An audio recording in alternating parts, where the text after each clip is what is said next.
ปรับขึ้นเป็นที่เรียบร้อยพี่น้องดีเซลเบนซินแก๊สโซฮอล์95แก๊สโซฮอล์91ปรับขึ้นเป็นที่เรียบร้อยส่วน E20 ปรับลดลง79 สตางค์ E85 ปรับลง2 บาทต่อลิตรกราบสวัสดีพ่อแม่พี่น้องป้องปายกลับมาพอกันมื้อนี้วันพุธที่18 มีนาคม 2569ส่วนราคายางพาราประจำวันพุธที่19 มีนาคมปรับขึ้นต่อเนื่องน้ำยางสดมื้อนี้ปรับบวก50 สตางค์ต่อกิโลกรัมราคาอยู่ที่73 บาท50 สตางค์ยางก้อนถ้วย DRC 100% มื้อนี้ปรับขึ้น20 สตางค์ราคาอยู่ที่62 บาท70 สตางค์แล้วก็ยางก้อนถ้วย DRC 50%ปรับบวก10 สตางค์ต่อกิโลกรัมราคาอยู่ที่31 บาท35 สตางค์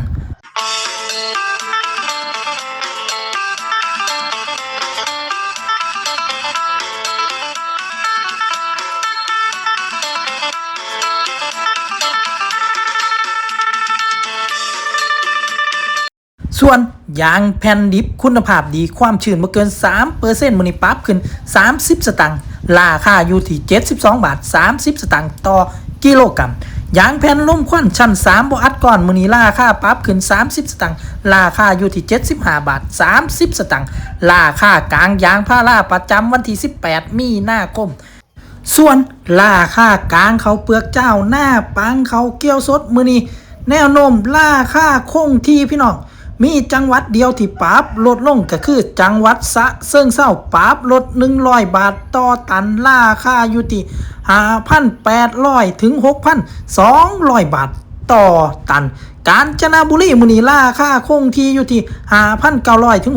6,300 บาทต่อตันแล้วก็กรุงเทพมหานครมื้อนี้ 5,700 ถึง 6,100 บาทต่อตันชัยนาทมื้อนี้ราคายังคงที่อยู่ที่ 5,900 ถึง 6,300 บาทต่อตันนครนายกมื้อนี้ก็นิ่งอยู่ที่ 5,900 ถึง 6,300 บาทต่อตันนนทบุรี 5,900 ถึง 6,300 บาทต่อตันนครปฐมมื้อนี้ 5,900 ถึง 6,300 บาทต่อตันปทุมธานีนิ่งอยู่ที่ 5,800 ถึง 6,200 บาทต่อตันเพชรบุรีมื้อนี้ราคายังคงที่ 5,900 ถึง 6,300 บาทต่อตันลพบุรีมื้อนี้ 6,000 ถึง 6,400 บาทต่อตันสิงห์บุรีมื้อนี้ราคาคงที่ 5,900 ถึง 6,300 บาทต่อตันสุพรรณบุรี 5,900 ถึง 6,300 บาทต่อตันราชบุรีมื้อนี้ 5,900 ถึง 6,300 บาทต่อตันพระนครศรีอยุธยามื้อนี้ 6,000 ถึง 6,400 บาทต่อตันพี่น้องกำแพงเพชร 5,800 ถึง 6,200 บาทต่อตันราคาก็ยังนิ่งอยู่พิจิตรมื้อนี้ 5,900 ถึง 6,300 บาทต่อตันนครสวรรค์ 6,000 ถึง 6,400 บาทต่อตันพิษณุโลกมื้อนี้ 5,900 ถึง 6,300 บาทต่อตันเพชรบูรณ์มื้อนี้ 6,000 ถึง 6,400 บาทต่อตันอุตรดิตถ์ 6,000 ถึง 6,400 บาทต่อตันราคาคงที่จากราคากลางวันจันทร์ที่ผ่านมาพี่น้องส่วนเขาเปลือกหอมปทุมธานีเขาเกี่ยวสดพี่น้องกรุงเทพมหานครราคาคงที่ราคากลางอยู่ที่ 8,000 บาทต่อตันสิงห์บุรีมื้อนี้ราคากะยังนิ่งคงที่อยู่ที่ 7,800 ถึง 8,100 บาทต่อตันเขาหอมปทุมธานีเขาเกี่ยวสดพี่น้องส่วนเขาเปลือกเหนียวกขอ6เขาแห่งความชื้นบ่เกิน 15% เขาหน้าปีมื้อนี้ขอนแก่นราคาคงที่อยู่ที่ 11,600 ถึง 12,100 บาทต่อตันแล้วก็อุดรธานี 11,000 ถึง 11,800 บาทต่อตันนี่เป็นเขาเปลือกเหนียวกขอ6เขาแห่งความชื้นบ่เกิน 15% เขาหน้าปี68/69พี่น้องมาต่อกันที่เขาเปลือกหอมมะลิเขาแห่งความชื้นบ่เกิน 15% เขาหน้าปี68/69มื้อนี้ราคานิ่งคงที่จากราคากลางวันจันทร์ที่ผ่านมาพี่น้องบุรีรัมย์ราคาคงที่ 16,700 ถึง 17,200 บาทต่อตันนครราชสีมา 16,500 ถึง 17,200 บาทต่อตันกะ ยังนิ่งคงที่พี่น้อง101มื้อนี้ 16,000 ถึง 17,000 บาทขอนแก่นกะคงที่ 15,800 ถึง 17,200 บาทต่อตันยะโสธร 16,500 ถึง 17,000 บาทต่อตันอุดรธานีมื้อนี้ราคานิ่งอยู่ที่ 15,000 ถึง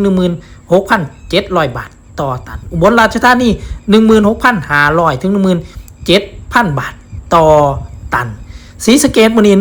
16,500 ถึง 17,500 บาทต่อตันส่วนจังหวัดสุรินทร์มื้อนี้ราคากลางอยู่ 16,500 ถึง 17,000 บาทต่อตันนี่ก็เป็นราคากลางเขาวเปลือกประจำวันพุธที่18มีนาคม2569พี่น้องแนวโน้มราคานิ่งคงที่ส่วนน้ำมันดีเซลปรับขึ้นเป็นทีเรียบร้อยเบนซินกับปรับตามมาแก๊สโซฮอล์95ปรับขึ้น1 บาทต่อลิตรแก๊สโซฮอล์91กับปรับขึ้น1 บาทต่อลิตรพี่น้อง E20 ปรับลด79 สตางค์แล้วก็ E85 ปรับลดลง2 บาทต่อลิตรคาดว่าต้นทุนในการเฮ็ดหน้าของพี่น้องชาวไร่ชาวนาชาวสวนต้นทุนเพิ่มขึ้นส่วนผลผลิตราคาคงที่ก็เป็นกำลังใจให้พี่น้องเกษตรกรชาวไร่ชาวนาสุภูสุคนสำหรับคลิปนี้กล่าวคำว่าสวัสดีครับพบกันคลิปหน้าครับ